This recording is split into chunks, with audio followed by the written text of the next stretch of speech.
I've missed all of this. I've really missed doing this video and I'm so happy Premier League football is back. Hopefully you all are well and good, and in this video I'm going to give you my top 6 prediction for this season. I've tried to be as detailed as possible, so stay till the end, like and subscribe because it really means a lot to people. Now first of all, let's get to the champions and see. For me this season, people being very honest, very early in the video, whether you like it or not, I think the top 3 this season is very clear. Arsenal, City, Liverpool. These 3 teams are going to be top 3, but with all due respect to Liverpool, Liverpool are not fighting for title this season. Now anything can happen, they can, but with all due respect to Liverpool fans and Liverpool, they haven't done anything in this window. I thought they could add a DM, a prolific left winger and a centre back backup, and I think they would have been most probably the favourites to win the league, but they haven't done that. They still have a top class squad: Van Dijk, Salah, Alisson, McAllister, Trent. You can say world-class players, some of the best in their position in the world. But sadly, that still won't be enough to win them the league.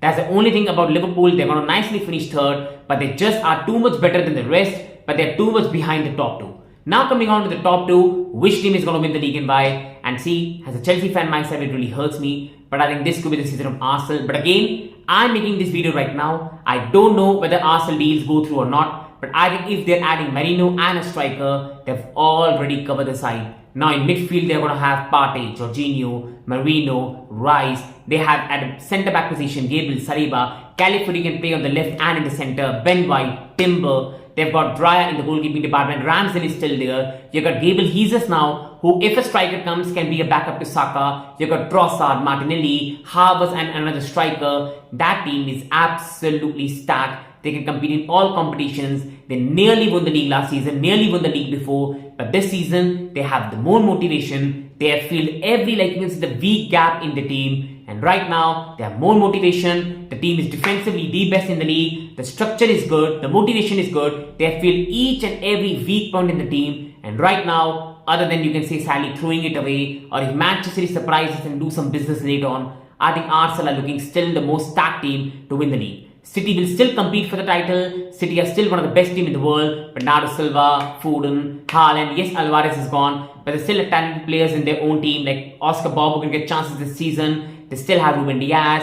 Guardiola. We know what Guardiola is capable of. He took time at Manchester City, but he's still one of the top defenders in the world. They still have Ruben Diaz, Stones, Kyle Walker, and along with that, Matheus Nunes, who this season could be like a new signing because every player takes 1 or 2 seasons to adjust to Pep Guardiola's system.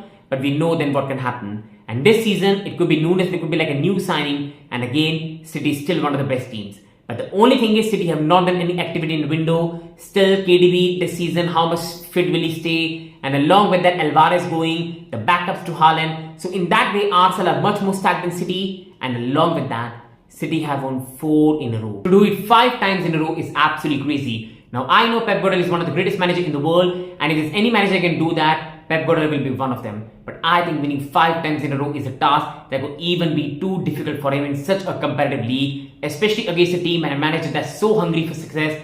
Arsenal have come really close for the last 2 seasons. They've added players now. The team is still really young, defensively solid, stacked, and I just think that could be too much. This City team is still really good. Guardiola, Diaz, Akanji, Walker. You still have Kevin De Bruyne, Silva, Foden, Haaland. But I think Arsenal are too stacked right now. They have just, I can say, slightly more motivation because City have achieved everything. And I think that could go in their favour. So right now, even if I like it or not because I'm a rival, but I think Arsenal are winning the league. And Manchester are competing. These 2 teams will again fight tooth and nail. But Arsenal will marginally for me go over them. And Liverpool easily third. Not only fighting with any of 4th, 5th, 6th spot. They're too far better than them. But also not fighting for the title.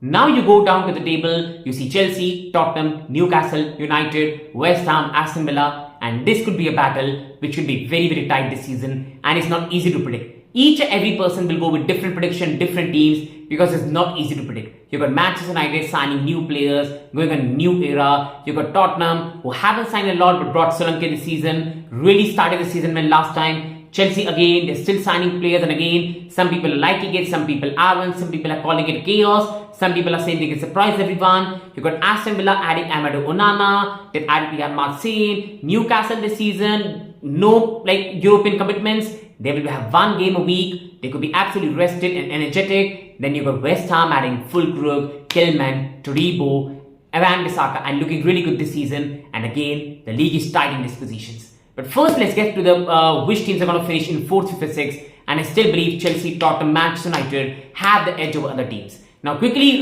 putting that away, I think if Newcastle can sign Mark Guehi, it can all change really soon. But right now, they're not signing Mark Guehi. The deal and valuation is 10 million apart. And if they don't sign Mark Guehi, Botman could be out for a long time. I don't trust Kraft or Schär or Burn. And I think that's where Newcastle can be in trouble this season. But again, all can change if they add Mark Guehi. Aston Villa playing Champions League games and the Premier League. I just don't think their squad right now in terms of like depth is ready to go on all levels. And that's why I don't think they will be able to do what they did last season. West Ham, great signings, looking good. Can be one that can surprise and finish over one of Aston Villa and Newcastle. But still, they've got a good squad so far. Signing is good. We still have to see Lopetegui. We still have to see what happens with Paqueta with the case going on. And then again with West Ham. Defensively, again, they had a lot of mistakes last season. They've had Kelman, Todibo. But how will Todibo adapt to this league? I think for West Ham still to maintain the consistency of winning at least 22 games a season, 21 games a season, I think that could be too much. So putting that away, I think it's going to be Chelsea, Tottenham, Manchester United fighting for 4th, 5th and 6th. And I think for me right now, Chelsea and Tottenham are one step ahead of Manchester United. And see, you can disagree, you can give your opinion. My opinion is that right now only pressure is on Ten Hag and Manchester United and no one else. They're going through a rebuild, they're signing new players, they're starting a new revolution, and Manchester United fans need to be calm and give the board at least 2 more transfer window before judging it. Because Glazers did a lot of damage and that damage is going to take a lot of time to repair. I still see attacking department. I still don't see a side that can score 65-70 a season. I go to defense, and as much as they send Mazzurai at left back, I really want to see a player left-footed, providing width,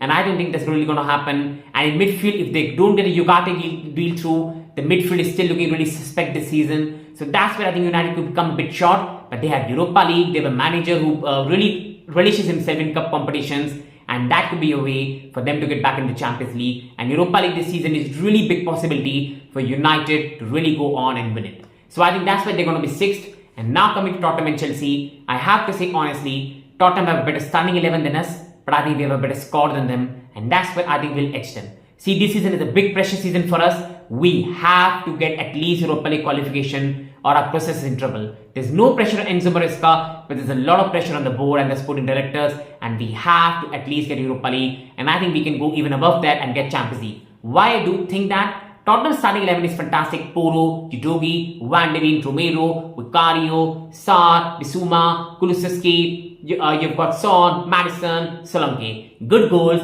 good team, attacking fullbacks, good defense. But then Jet Spence back up to Pedro Poro, Ben Davis back up to Udogi, and it's not looking good. And that's where I think Tottenham really struggle. They have to also play Europa League matches. They can't keep rotating the squad for too long after group stages. They need to play strong in both the competitions, and that's where they can really go down. And see, I don't wish injuries on anyone. Hopefully everyone really stays well and fit. But this is football, it's part and parcel of football. And I think Chelsea have just a bit more depth. Chelsea added Neto, and Coco is there. You've got Sterling, you've got Palmer. Palmer, you know what he did last season, fantastic player. Chelsea can still go on and sign Osimhen. Jackson scored 15 goals last season. You've got Caicedo, Enzo, Lavia in midfield. Dewsbury all has been added. Chelsea's biggest weakness this pre-season we have seen is the defense. And if Colville and Tosin can have a decent season, then Chelsea should be more than enough for me to finish top 4. But overall, I think it could be Chelsea 5th, Tottenham 4th, or Chelsea 4th, Tottenham 5th. I'm going with Chelsea 4th, Tottenham 5th, but I think it's going to be very tight between Chelsea and Tottenham, and then I think United could be 5-6 points behind both of us. That's the way I see the top 6 going. Let me know in the comments and like and subscribe.